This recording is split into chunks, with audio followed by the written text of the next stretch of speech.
तर ज्या माणसाशी आमची चर्चा झाली तोच आता नसल्यामुळे इतरांच्या प्रश्नाला मला उत्तर देण्याची आवश्यकता वाटत नाही असं देखील जयंत पाटलांनी म्हटलं।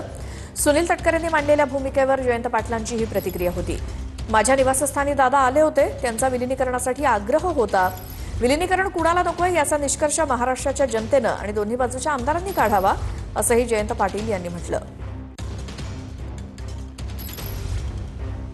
तर ज्या माणसाशी आमची चर्चा झाली तोच आता नाही, इतरांच्या प्रश्नांना उत्तर देण्याची मला आवश्यकता वाटत नाही।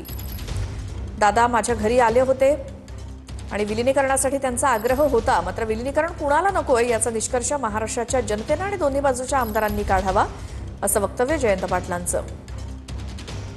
अलीकडच्या 7-8 महिन्यात अनेक वेळा ते माझ्या घरी आलेले आणि त्यावरून मी कशासाठी आलेले एवढं सांगितलं।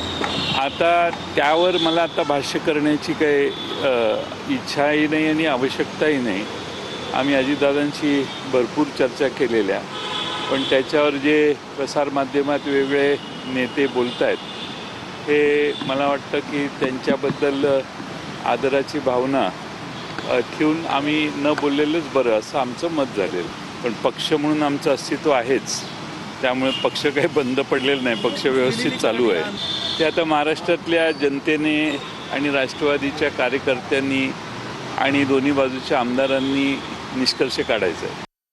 मला वाटतं ही गोष्ट खरं आहे की आज जी व्यक्तीच या ठिकाणी नाही, विलीनीकरणाचा निर्णय घेणारा नेताच आज नाही, तर आपण जर तरच्या शंका कुशंका त्यांच्या अपघाती निधनानंतर घेणं हे योग्य नाही आहे।